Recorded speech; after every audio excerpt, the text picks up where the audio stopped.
Prezados alunos, estamos de volta neste vídeo 2 da nossa aula 11 de Teologia Sistemática 1. Bem, líamos no vídeo passado, capítulo 6 de Gênesis, do versículo 1 ao 10.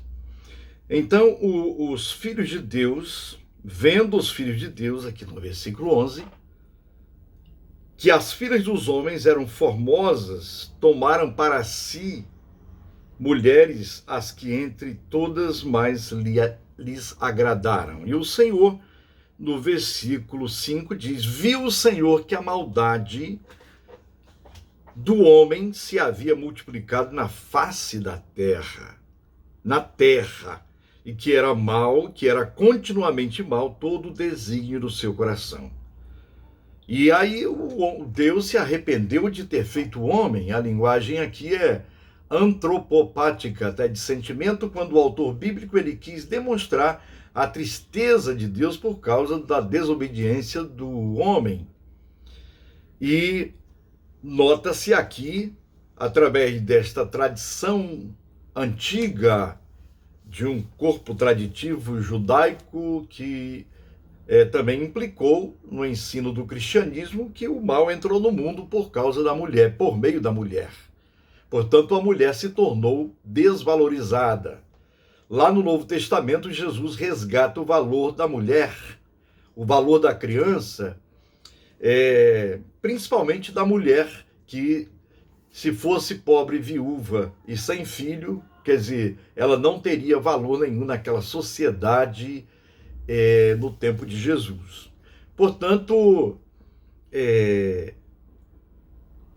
o texto aqui não fala de demônios, mas de gigantes, Nephilim.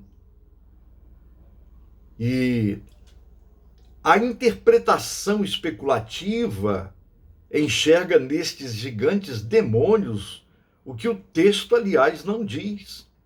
Ademais, há quem identifique Satanás com a estrela da manhã, ou seja, Lúcifer, cuja queda foi festejada lá no livro de Isaías, capítulo 14, versículo 12. Isaías 14, versículo 12. E assim está escrito, Isaías 14, 12. É um texto tirado do seu contexto, arrancado do seu contexto, que diz assim: como caíste do céu, ó estrela da manhã, filho da alva, como foste lançado por terra, tu que debilitavas as nações.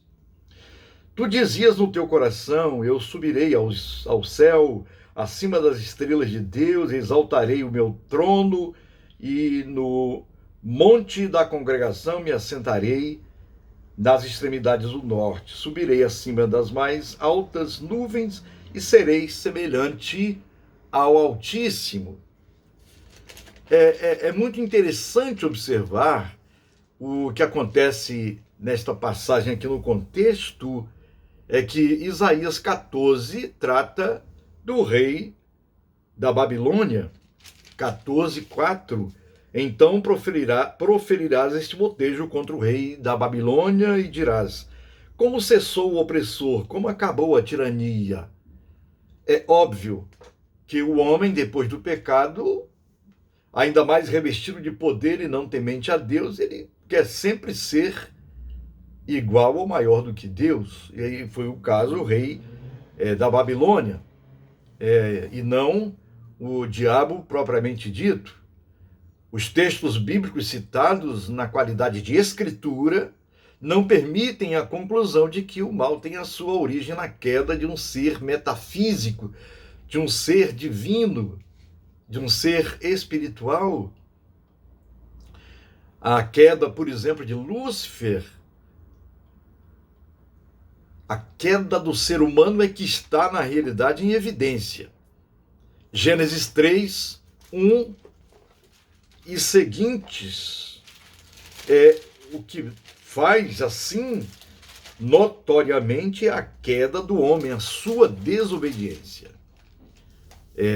Por exemplo, Está escrito aqui em Gênesis 3 e seguintes: mas a serpente mais sagaz que todos os animais selváticos que o Senhor Deus tinha feito, portanto, a serpente é criatura de Deus, disse à mulher: é assim que Deus disse, não comereis de toda a árvore do jardim? Respondeu-lhe a mulher: do fruto das árvores do jardim podemos comer, mas do fruto da árvore que está no meio do jardim, disse Deus, dele não comereis, nem tocareis nele, para que não morrais. Então a serpente disse à mulher: é certo que não morrereis, porque Deus sabe que no dia em que dele comerdes, se vos abrirão os olhos, e como Deus sereis conhecedores do bem e do mal. Vendo a mulher, eu gostaria que você atentasse para o que está escrito no versículo 6. Vendo a mulher que a árvore era boa para se comer, agradável aos olhos, e árvore desejável para dar entendimento, tomou-lhe do fruto e comeu, e deu também ao marido, e ele comeu. Os dois estavam juntos. Os juntos concordaram em desobedecer a Deus, e este mal se propagou por toda a história, que vai estar encarnado mesmo lá no rei de Tiro, lá no rei da Babilônia, em qualquer reinado, em qualquer pessoa que se coloque no lugar de Deus. Isso é uma projeção. Então, em muito aqui, em maior evidência, está a queda do próprio ser humano, querendo ser igual a Deus. Ele tropeça, sua ambição descabida faz romper a relação com Deus, instala-se então toda sorte de malefício, idolatria e iniquidade, conforme Romanos 1, 18 e seguintes. A mitologia da queda de anjos é traiçoeira, porque ela tenta desculpar o ser humano. Ela deve ser descartada. Porque ela tenta tirar a culpa do ser humano e jogar em outra pessoa, em outro ser. E isso nós não podemos, e Deus não aceita. O que Deus aceita? Quando ele procurou Adão e Eva, está lá, quando ouviram a voz do Senhor Deus que andava no jardim pela viração do dia, esconderam-se da presença do Senhor. Então Deus foi buscar no homem e na mulher uma resposta. E acontece que eles não responderam como Deus havia querido que eles respondessem.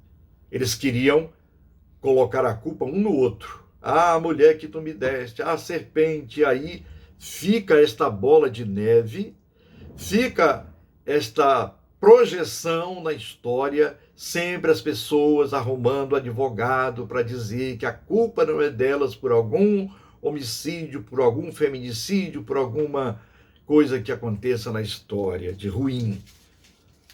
Consequentemente, vem o capítulo 4, onde Abel é morto, é assassinado por seu irmão Caim, e aí vai se propagando, portanto, aí a maldade no coração do ser humano. Continuando a nossa reflexão, a queda do ser humano é que deve ser percebida, pois a principal fonte do mal é o coração humano. Nisto há um profundo consenso bíblico.